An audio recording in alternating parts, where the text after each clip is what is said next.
welcome on in to an absolutely fantastic episode of Bar Talk. Good morning, good evening, good afternoon, good night, happy Thursday, happy Friday, happy Saturday, Sunday, Monday, Tuesday, Wednesday, whenever it is that you are listening to this. I hope you are having the most spectacular day ever. And guys, remember, if you are not having a good day, you have the power, my friends, to turn it around and make it extraordinary. Okay, episode 63 today. I'm so excited about this for a number of reasons, guys. Um, Spring is in the air, baseball is back. I can open up my windows and I just feel lighter and I don't have to wear my parka. Knock on wood, I can actually put it away soon. Um, but God, when the weather turns, I think our moods turns, our energy turns, we're a little bit more uplifted and it's just everything that you want in between. Shameless little plug, guys, with summer coming means we got a lot of new summertime cocktails coming. So be on the lookout for Bar Talk's Drink of the Week. I release the Drink of the Week every Friday to get you prepared for your weekend. So we have a lot of good ones coming. A lot of fun stuff coming, a lot of simple, some complicated, but I think you're going to enjoy everything in between. Okay, I'm so excited about our guest today, and I kind of just really want to dive right on into it because we had a lot to talk about, and we talked for longer than I thought. But I think it's this conversation, guys, that I think you're really going to enjoy and you're really going to benefit from. So our guest today is Redig. Allie is the founder of Athlete Relations. It is a lifestyle management company providing services for pro athletes.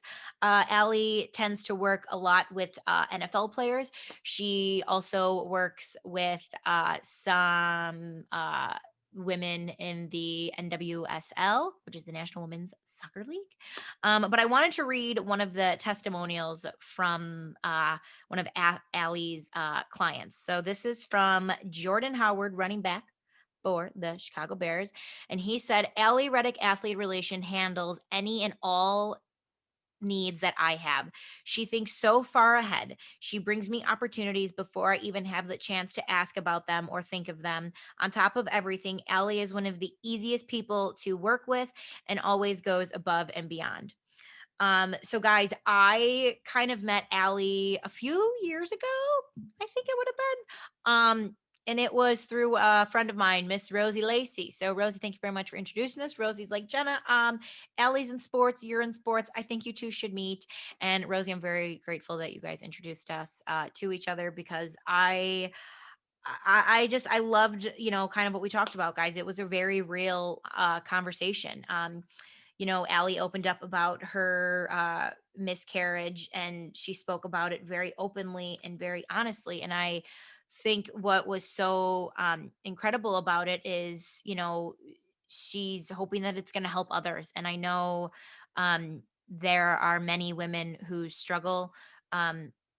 With miscarrying and who want to have a family, and it's not always an easy road for people, and it's not something that's easy to talk about. And I was really honored that Allie was willing to share this information with me. And I hope that if you're listening or watching or however it is you're getting this, I hope you just really listen to her and take in what it is that she's saying, because there is someone that who's struggling, and you might not know that they're struggling.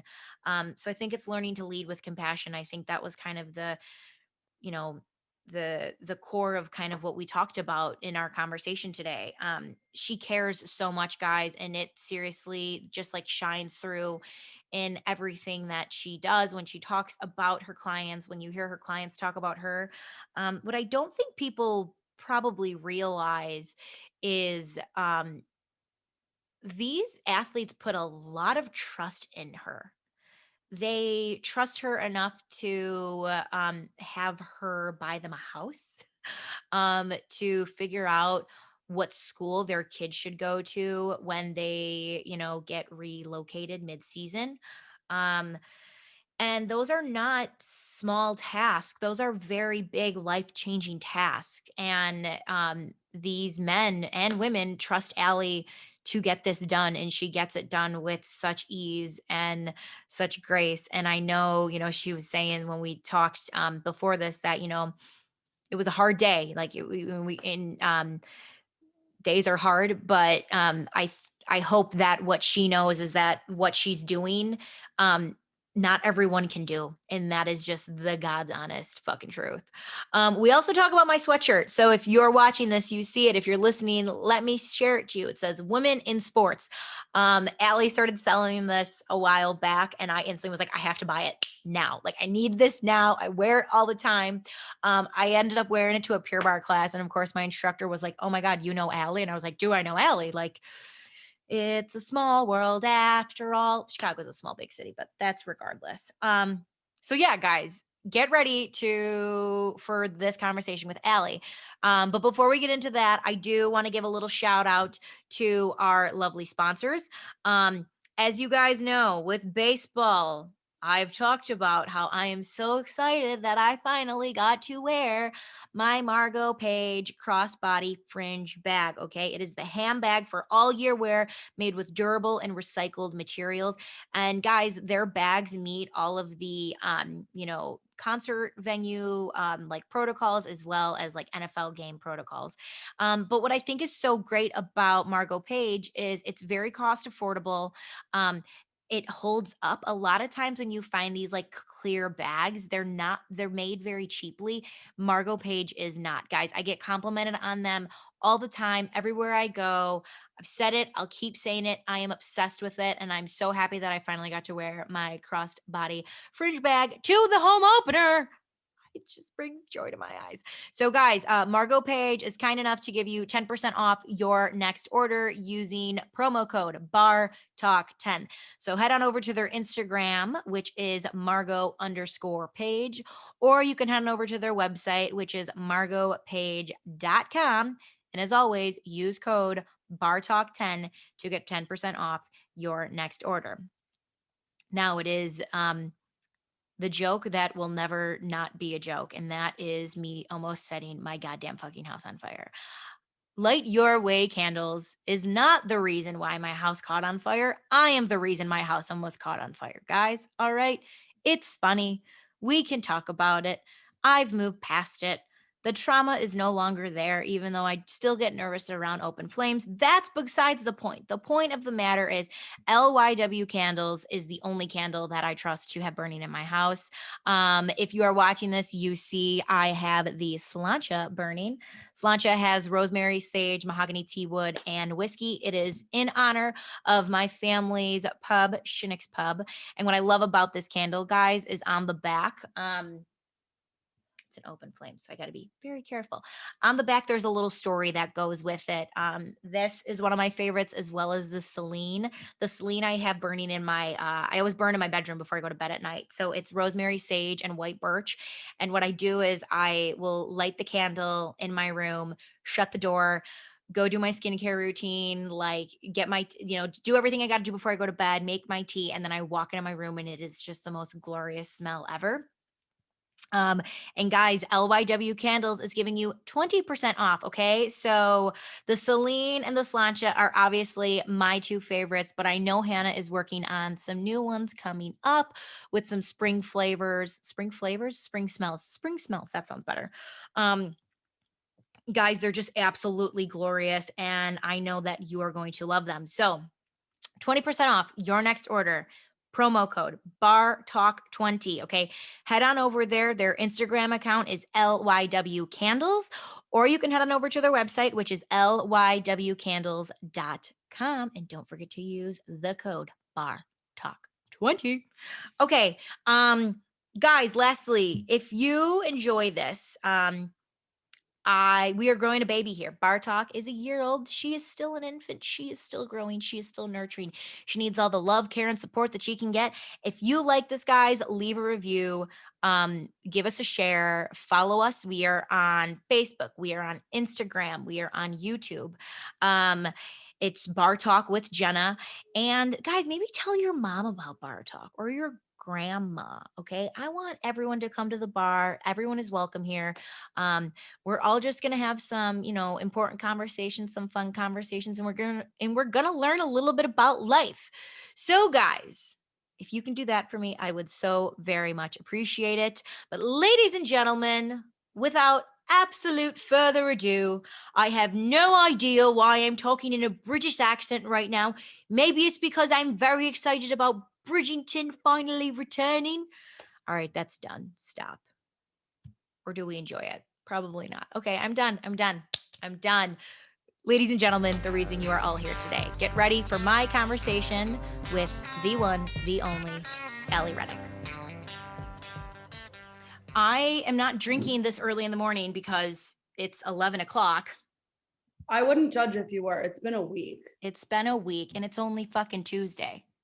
I know. I said that to my fiance this morning. He literally looked at me and goes, "What day is it?" I'm like, "Oh my God, it's Tuesday." He was like, he literally said, "There's no fucking way." And I was like, I swear to God, it's Tuesday. Like, we couldn't believe it. Well, cheers to Tuesday. Seriously, lots of water today is what we're doing. Mm-hmm. Hydrating. I know, right? So I like to start at the very beginning of where we kind of started from, and your beginning is so interesting. You were born via surrogate. It was. Ooh, real beginning. Yeah. Very beginning. We're going very beginning. So how do you think that influenced you? So it's interesting, right? Of course there's somebody driving by, sorry. Okay. So it's interesting, right? I've known about it and known the way that I was born from day one. I mean, I learned to talk and understood what was going on. And my mom had bought all these really cute baby books about one was Mommy, was I born in your tummy? And it was explained the series of events of how that happened. And I think, and this applies to everything, right? If you teach children things from the very beginning, they have no choice but to understand them. Right. That again, that applies to so many things, but this specifically, I think that I just didn't have any choice but to understand what happened. And I was just yep, that's it. Mine's different, but it's just everybody has different stories, right? Mm-hmm. And then I just I think it just shaped me into really just appreciating things, from an early age. I appreciate, the struggle that women go through. And I'm pretty open about mine. I had a miscarriage last summer.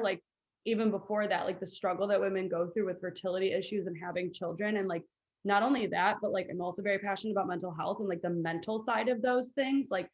It's unbelievable. So just of course, after that happened, and as I get older, I appreciate what my mom and dad went through so much more, and understanding, the psychological effects of learning you're not gonna be able to have children, and then exploring all the ways. And also, by the way, in 1993, or 1991 when they started, it was illegal. So having to figure out loopholes of how to make this work, because my mom was really I want my dad to be able to have his children, in a way that was biological, and her to be it's still going to be my child, but it won't be biological. So there was so much that went into it that again, I think I had no choice but at this point, and from a very early age, to appreciate those things.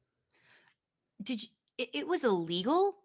It was We're illegal. not, you and I are the same age, and that's not that old. So it was illegal. Can't. Yeah. Wow. Yeah, there was a lot of court cases, and one specifically where the mom, the biological mom, after giving birth, essentially retracted.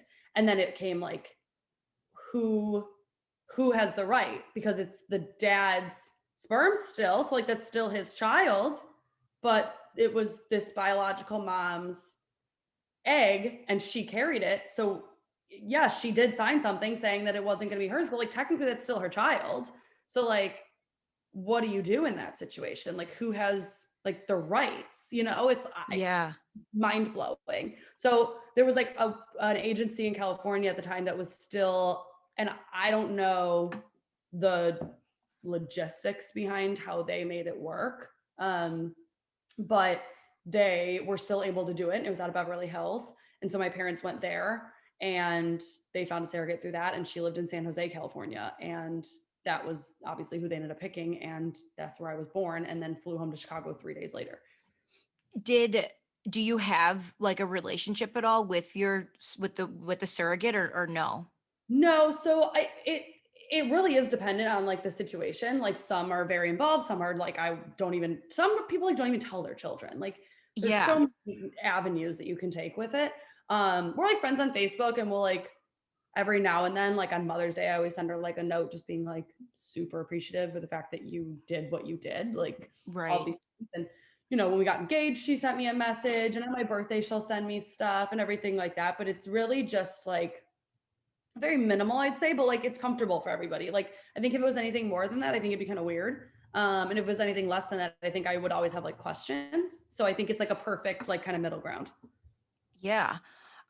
You talked about how you had a miscarriage, earlier this year, and I think it happens to more women than those who share about it, and I commend you for, even talking about it, because most people don't even want to talk about it publicly. And I think there's no right or wrong way to do it. You just have to do what's best for you. Why did you feel though it was maybe important for you to share, what you and your husband or fiance went through? Yeah, it was tough. Like at first I didn't want to talk about it with anybody. And it happened. So we got pregnant in March and I miscarried in June. So I had a lot of time from June until I don't think I told people until maybe like, I mean, not told people, like put it on anywhere until like November, I think. So like I had a lot of time to like digest it and work through it and go to therapy and like talk to my family about it and whatever. And I couldn't, I mean, for the first like months, like honestly, probably even until like even through the times that I was talking about it, I couldn't talk about it without crying. Like I was a mess. And like I had a really hard time struggling with my faith with it, especially because like for me, I've been faith like religious and everything and really faith based my entire life. And so for me to like try to understand, like it was unplanned. And so like why even give this to me just to take it away? And I still struggle with that. I think it's something that like I don't think is ever going to like fully make sense to me. Like I see the like good that has come out of the situation. Like my fiance and I had like, I mean, we thought we were close before. I mean, that just like through the roof. And just like seeing how much like my family was there for me, and like my best friend literally, I mean, it was the middle of a pandemic, and she found out, well, she found out we were pregnant, I should say. Like she was the first person I told. Mhm. But as soon as she found out that I mean, she was on a flight the next morning, and I woke up out of surgery and she was in my hospital room. Like I didn't even like, I couldn't even process like what was happening, and she was there.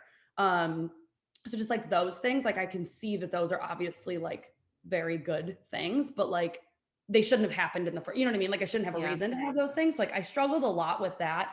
And I think for me, the only things that I could focus on was that support that I was getting, right? Like if there was a day that I just needed to cry and scream and be angry and confused, I knew at any given point I had someone that I could call.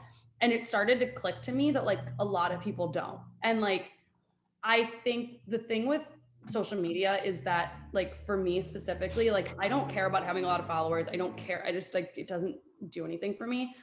For me, it's like I want to be engaging with the people that do follow me and do look to me for advice. So whether that's, hey, how do I start a business, or how do I get into sports, or like honestly, the amount of messages I got after that post about having the miscarriage of being like, there was a girl that was like, I knew from Chicago that messaged me, was like, I miscarried last week. And I literally am like on the verge of like, I can't get through this. Like, and the fact that you just posted this, like, I see the end of the tunnel, like the light at the end of the tunnel now. And like that alone made it worth it for me to post. But like, there were so many messages being like, nobody talks about it. And like and it's true. And as much as you can be like, it's not your fault, you did nothing wrong, like all of these things, it's the first thing you go to. I mean, the first thing, like I went through daily. Did the dog jump on me one day? Did I get too stressed out? Was I not eating the right things? Like, again, it was unplanned. So I wasn't starting prenatals early enough. Like, you go through those things as much as you can tell yourself. Like, I mean, my doctor straight up told me, like, you did nothing wrong. Like, this happens, blah, blah. It right over my head. It's like, and she didn't even say it. Like, Yeah. it's hard, and it's hard to do on your own. And I can't imagine not having the support of my fiance and my parents and my best friends and my cousins and my aunts and uncle. Like, I couldn't have gotten through it. So that was really my like deciding factor in being like, I need to talk about this because there's so many people that are going through this that don't have that. And I can't imagine that. As you lost something, you lost, the potential, like a baby. But I've got to believe you've also gained a lot too. Yeah. What Yeah. have you gained? I think that there's a sympathy and an understanding that comes with it that like applies to literally everything. And I think I put that in my post. Like, I like to think I was a decent human being before this happened. Like, I don't think that I was a bad person by any means, but the amount of, like I said, just sympathy that comes with it. Like, that whole saying of like, be kind to people because you truly don't know what they're going through on a daily basis. Like, you don't have any idea. And I think it really, and I think about this a lot. Like, I didn't tell any of my clients, obviously, what was going on at the time. And I had a client that texted me the morning of my actual surgery and he needed something. And I was just like, yep, I will handle it later. Like, is it super urgent or can I get it? Can I get to it tomorrow? I'm dealing with something personal today. And he's like, yeah, no problem. And I think about that now of how many times I was sick or sad or depressed or whatever it was. And I just had to tell a client, like, can you give me an hour? Like, I need a minute. And they had no idea what was going on, obviously, until I posted and said something later. Right. And every single one of them was understanding. There was not a single one of them that was like, but I pay you every month. Like, you need to be doing this. You should be here. Like, those moments of not understanding what I was going through, but being understanding of the fact that I was going through something and they just didn't know what it was, like that like changed my mindset on so much. And even some of my friends that like I wasn't ready to talk about it yet, but like could tell that I was struggling. Like, hey, I know you're going through something. I don't know what it is yet, but I'm here if you need me. Like, you learn so much about how to be there for people. And then from the other side, right? Like, I just feel like I treat people like somebody cuts you off right on the street or something. And your like first reaction is to be like, God, that was so rude. But like, my first reaction now is like, maybe they're rushing to a doctor. I don't know. Like, my brain just goes to like, it's fine. Like, there's so many worse things in the world. Like, who cares if you get cut off? Like, maybe they need to be somewhere because I've been in that situation now.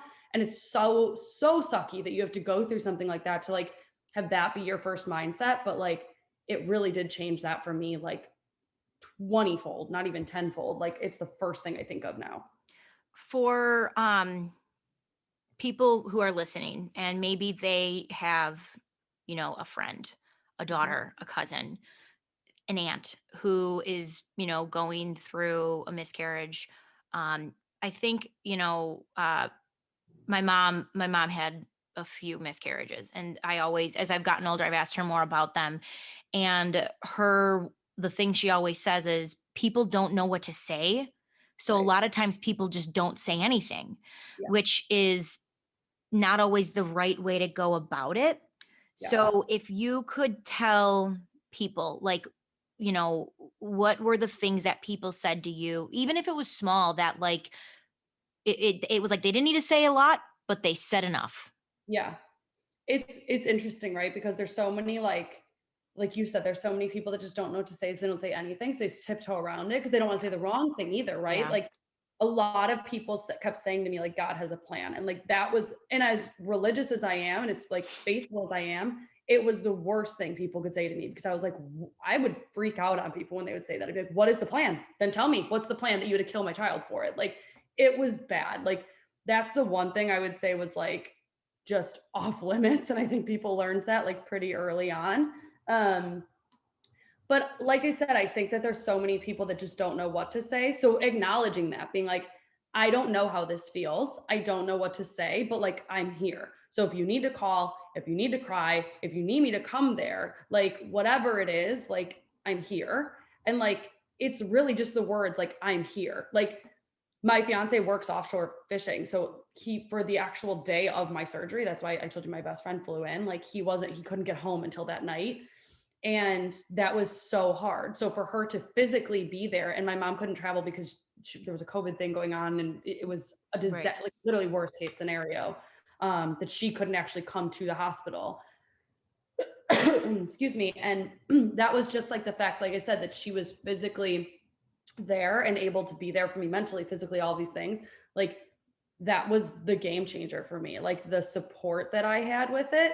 Um, And I would say the other thing is too, like it doesn't go away overnight. So I think people have a tendency to think that like you check in after the day of and you check in after it happens and whatever. But like my due date was New Year's Eve. So like New Year's for me specifically was really hard this year, obviously for me and my fiance. But at the same time, like whatever the due date is, I would say like almost like set a reminder to follow up with people then because it's like the wound gets ripped right back open. It's like, oh my God, like I should be doing something right now that I'm not. And like it's really hard. So I would just say that's like the one thing that, and again, like I express that to people being like, I'm gonna need help next week. Like I can feel this kind of looming over me. And maybe some people don't feel that way, but just having the reminder to be like, hey, I need to check in with this person. This is coming up. Like that's a big thing that really helped me too. Yeah. Thank you for just being so honest. I know it's going to help someone, and um, you have good people in your life. I hope that's the one thing that you've learned. I want to pivot just a little bit because I do want to kind of talk about, like what it is that you do. And I think the one thing that I've loved watching in any of the interviews that you've done is your care and your passion for caring about your clients shines through in everything. And you just so care about them as people first. Do you remember the first time someone truly showed you that type of compassion? Yeah, I mean, honestly, like, and I talk about this a lot, but like my first job was at Priority in Chicago as Mhm. a graduate intern there, and it was so refreshing to see. And honestly, since then, obviously between then and athlete relations, like I had other jobs where it wasn't apparent, but that company and those people there really truly care about making sure, and especially and it was a graduate internship, so it was a little bit different than I would say like a typical one, but like making sure that you were learning something and that you left with knowledge, and making sure that this wasn't just like, hey, we needed extra help here. Like, we genuinely want to teach you. And like the agent that I worked most closely with there, like I still talk to now. And like every now and then, like if I have something, like I'll like ping it off and be like, I'm confused on this. Or like, what would you do in this situation? What do you think looks best in this situation? Like, there's people there that I still talk to this day that I like really appreciate their knowledge and like what they've done for me. Um, so I think that like I started in a great position and I was really lucky to do so. And like I said, since then there's been pros and cons and ups and downs, and like things have gotten good, things have gotten bad, like different, companies and agencies and things like that. But that was definitely like a great way to start my career in the sports industry. Yeah. Um, I don't believe in what's the word? I don't believe in coincidences. I Mm-mm. don't. I never have, and I never will. Um, I don't find it to be a coincidence that you went to school to be an OBGYN and you're doing what you're doing now, because I think it's still in the field of caring and it's still in Yeah. the field of taking care of others. Yeah. Um, I guess, like, was there like a calling inside of you that you were just like, I need to pay this forward? I think that that was really the thing for me, right? Is like I almost felt like indebted to like figure out a way to like thank my surrogate and all these things. Like that was the way to do it. Hmm. But it takes like a real passion to do medicine. And I think that unless there's like a difference, I think too, between caring about people, which obviously like you need to be a doctor, Hmm. and genuinely wanting to do medicine. Like it's two different things. So like that's kind of where I started in the sports thing, right? Is like one, like you said, we were talking about like starting, different avenues. Like you want to start into the Olympian and then you got into this. Like Hmm. there's different like pivots basically that you can do. And I think that for me, the pivot was I know that I still care about people. I know that I'm passionate about sports and it's something that I talk about a lot. It's something that I enjoy watching, doing, whatever. So how can I take that and the combination of like I genuinely want to help people, and like make that into a career? And I think that's too why I didn't really stick into like the PR and marketing space, because like yes, that is helping people. Obviously, you're helping them get publicity, you're helping them get marketing deals, and like that's amazing in its own way. But the job that I do now, as far as like the personal level, is a lot deeper. Like I said, I'm fully integrated with their family and their kids and their wives and everything in that aspect, that it actually makes me feel like I'm kind of getting that like caring side of what I was looking for in the medical field and shifting over into kind of making it work in the sports industry. Yeah. You and I live in a very unique world being in sports. Mhm. Um, I have a love-hate relationship with social media, and I feel like you might too. I believe in breaks. I literally do like 9 to 5, like clock-ins on my social media because it's can be so draining. And like you said, you're a big advocate for mental health, which again is not surprising in like any way. And I'm curious if you could give advice to Mhm. the Twitter thumbs, the social media realm of the world about stepping in another person's shoes, Yeah. what would you tell them? I think that you kind of just hit the nail on the head, right? Like there's somebody behind that screen. Like you're not talking to 99% of the time. You're not talking to their assistant. And even if you are, it's still worth being kind. Mhm. Um, you're not, I think in the same thing with athletes, especially too. And I would say, I don't care about having social media followers. It just doesn't really, I don't care. Yeah. Athletes, on the other hand, have a lot. So like you're still thinking that you're talking to like the person that you see on your TV screen. You are, but that's a human. So like treating people, whether it's through a social media app or through a text message and email. By the way, I'm the email address in most of their Instagram bios. So when they're getting emails about you messed up my fantasy league and you did this, me, not them, me. So one, I don't even send it to them. So like, why are you even emailing me this? Second of all, I want to reiterate what I said in the beginning about, with the miscarriage thing. You have literally no idea what somebody else is going through at any given point.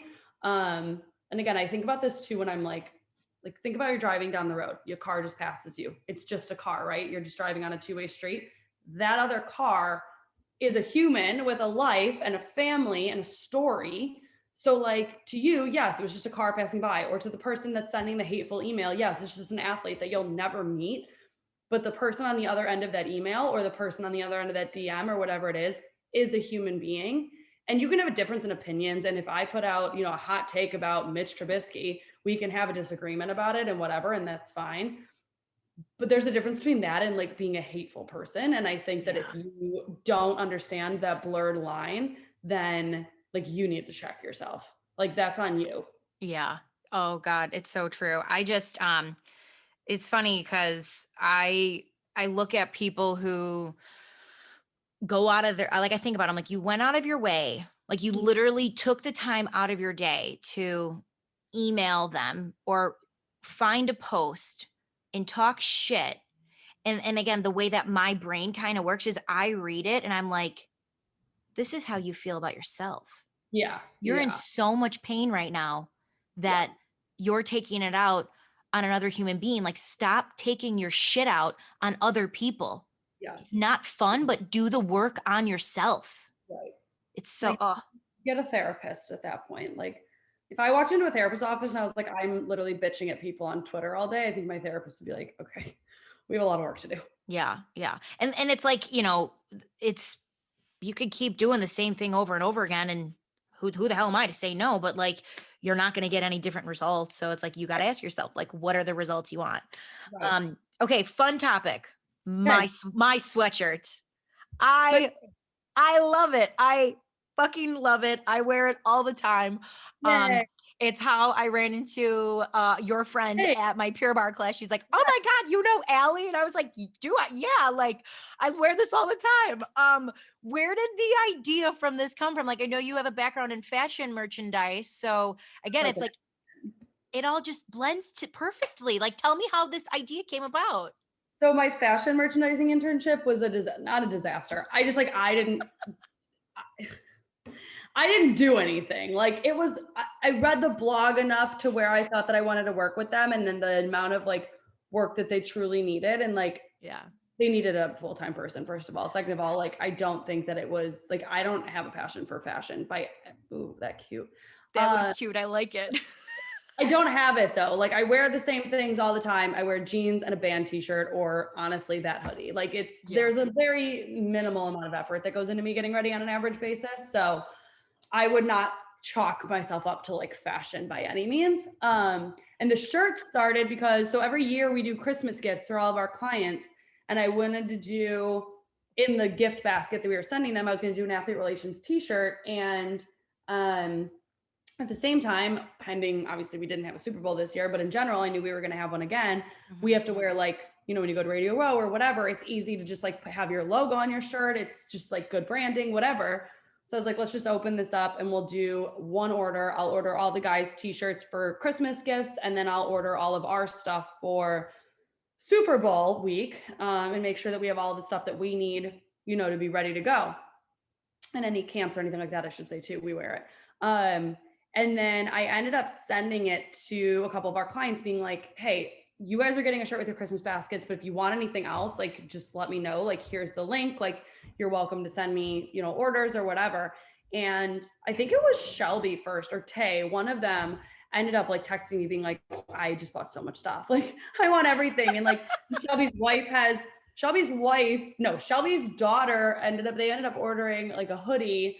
And then they ended up, the staff, his wife, took his daughter's hoodie. She was like, I love this. We need another one. So then they did another order, and it was just like, it started getting bigger that way. And I was like, you know what? Like, I like the women in sports thing was really for me and my girl. Like, if we were going to be at Super Bowl, the support women in sports was for like all of the guys if they wanted to wear it. My fiance wanted one. My dad wanted one, like that whole group. And so I was like, that's fine.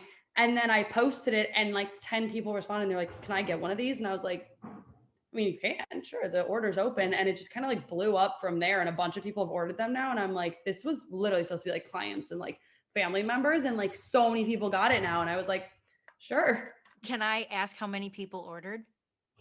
I don't even know. That's the thing. So we do like multiple orders, which I'm probably going to look at a way to just see if I can just like leave it open from now on. But the way that the company that we use, they do like pop-up shops. Like, so they open, get all the orders in, and then they ship them all. So they know exactly how many to like buy and make and everything. And I've reopened it 4 times because I keep getting, because then everyone will get it delivered. They post it. And then a ton of people will message me being like, wait, I just saw it on so-and-so's page. I want one. And then I have to reopen it. And so I'm like, this is becoming like a full-time job. Like, I need to just have somebody else like take this over. Like, I can't do this anymore. It's a beautiful accident. Yeah, definitely. Happy accident for sure. And it was like great because we got to donate a lot of the money to I was like having people respond to me on Twitter and being like, hey, I just bought a shirt. And I'm like, all right, what's your favorite like women in sports like foundation or like any different charities or like 501c3s that we can donate to? So we got to like experiment a lot with that. And we're going to be making more donations with this last order. So it's going to be good. I'm so excited.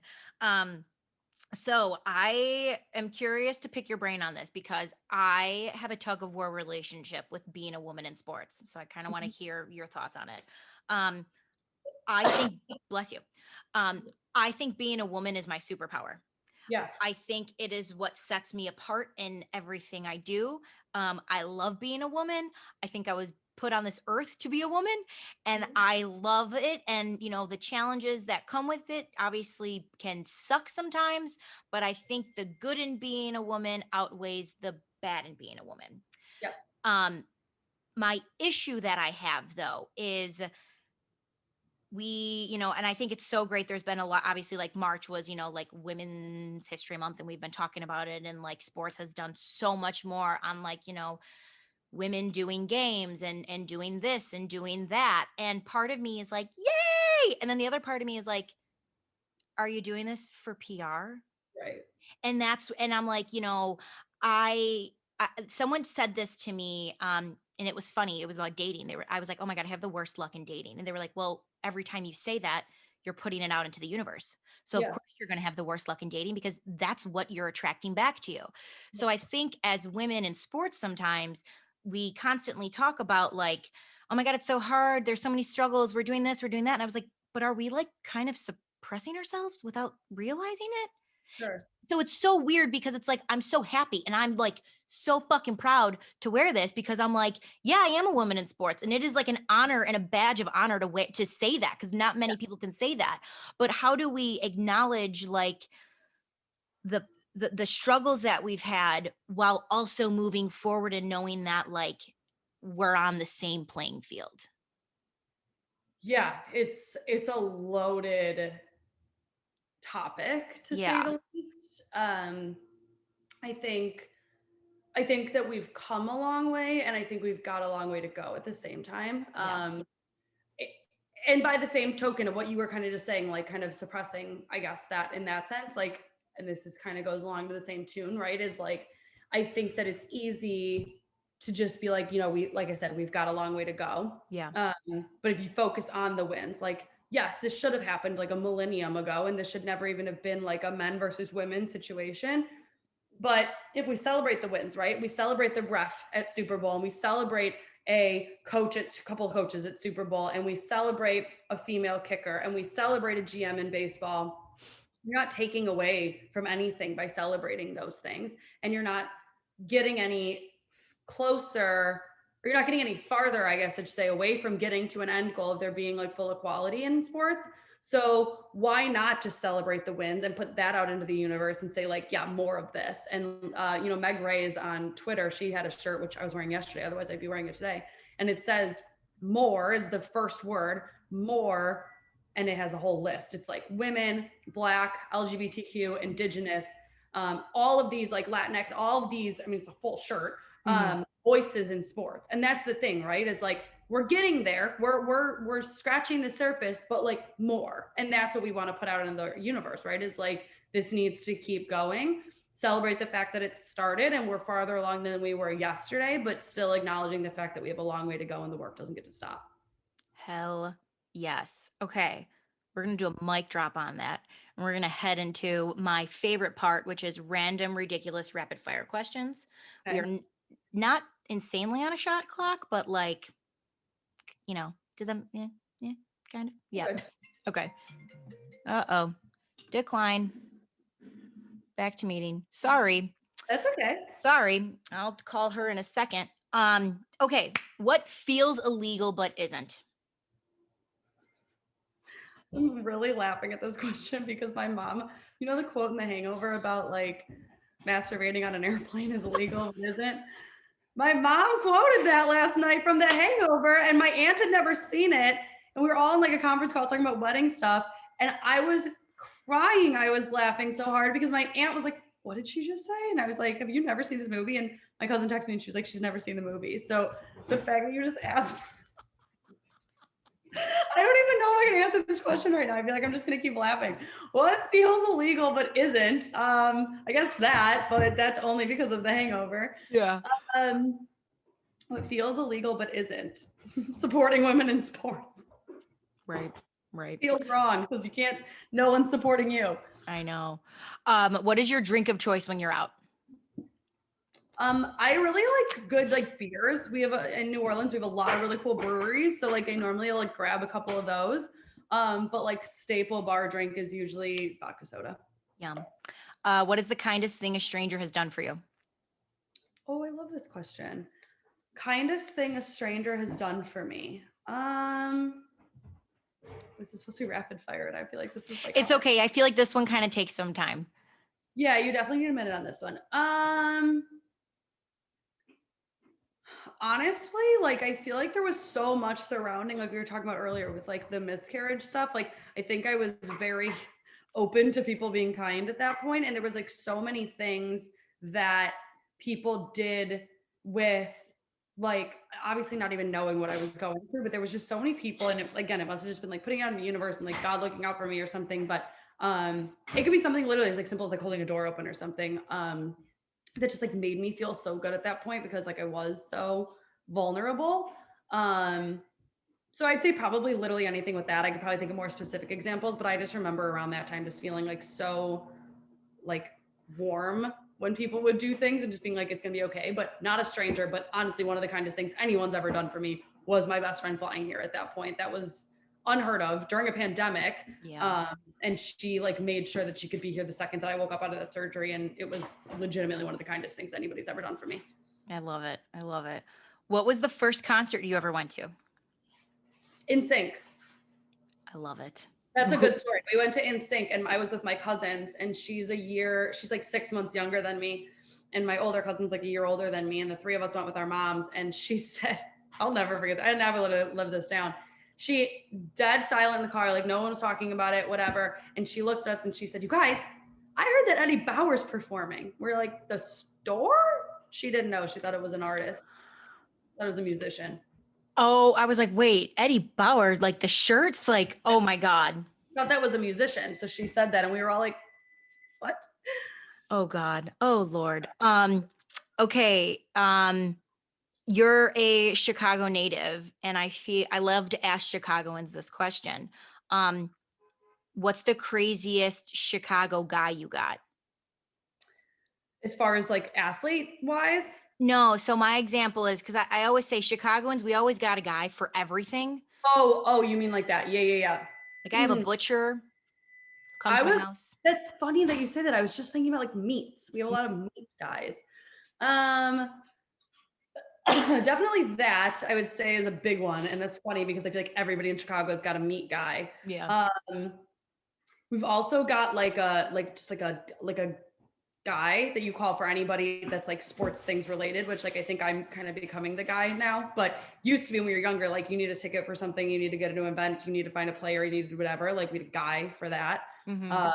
Which kind of probably destined me to be where I am. What else? We've got a guy for, well, my dad is the car guy and everybody just calls him, you need a car, he's the guy.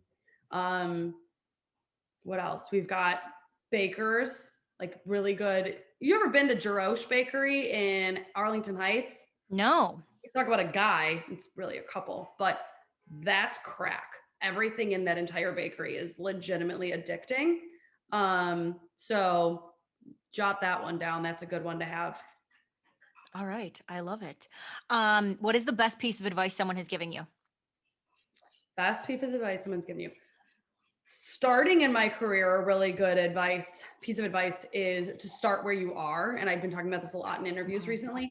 So like if you're getting into, the example I used was there was an agent that I've talked to a lot. Her name's Molly. She works at Carrick Sports.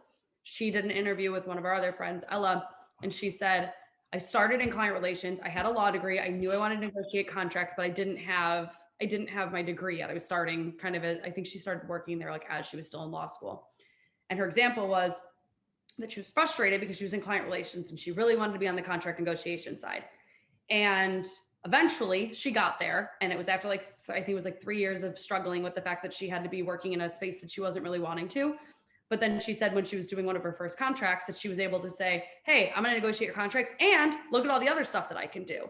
So using the space that you can start in, and taking all of that knowledge. And I did the same thing. I started in PR and marketing, taking all that knowledge. And then where I'm at now, which is where I've wanted to be and starting athlete relations, I can negotiate marketing contracts. I can get you publicity. And those aren't what my full-time, specialty job is. But I learned all that from the fact that I just started where I was. Yeah. Okay. Who should my next guest be? Ooh, that's a good question. Molly would actually be a great guest. She's really good with stuff like this. Or Paige. You should talk to Paige. She's from Chicago. You want to talk about a person that has a guy for everything? That's Paige. Paige is from Chicago. I think they grew up in like Schaumburg area. And she is the CEO of the Draft Network now. Wow. She's like big time women in sports. Dang, that would be. I'll connect you too. I'll throw a little time slot on her calendar. I love it. Okay, last two questions. Fill in the blank. Allie Redig is what? A lot of things. An asshole. Being an asshole isn't a bad thing. Sometimes people deserve you being an asshole to them. I know, especially this week. Like I said, it's only Tuesday, and I think I've been super mean to people yesterday because everyone was just, okay, it wasn't mean. It was my version of mean, which is very timid. I am driven and persistent, I would say is a good way. And you can hear Pilot playing with her squeaky toy. I love it. I'm persistent. Here it is.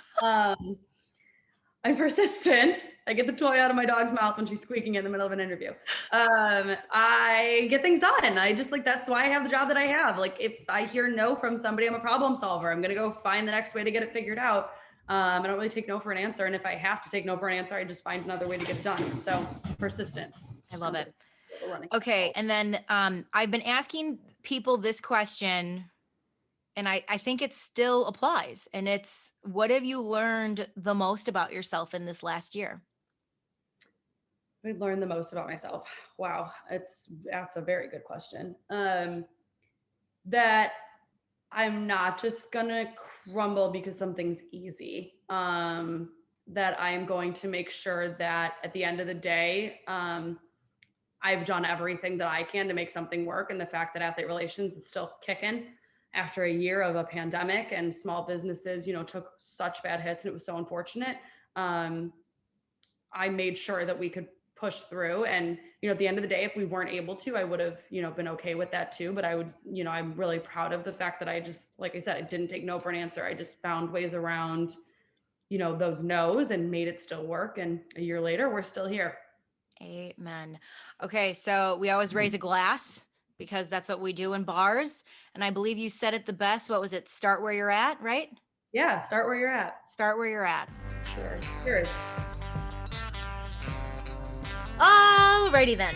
Guys, thank you so much for joining on in. As always, if you like this, leave us a review. Reviews help more than you know. Share it with your friends. Follow us along for all of the up-to-date and latest information on Bar Talk. And guys, remember to take the time today to realize that we have way more in common with each other than we have different. I will see you next time. Take care.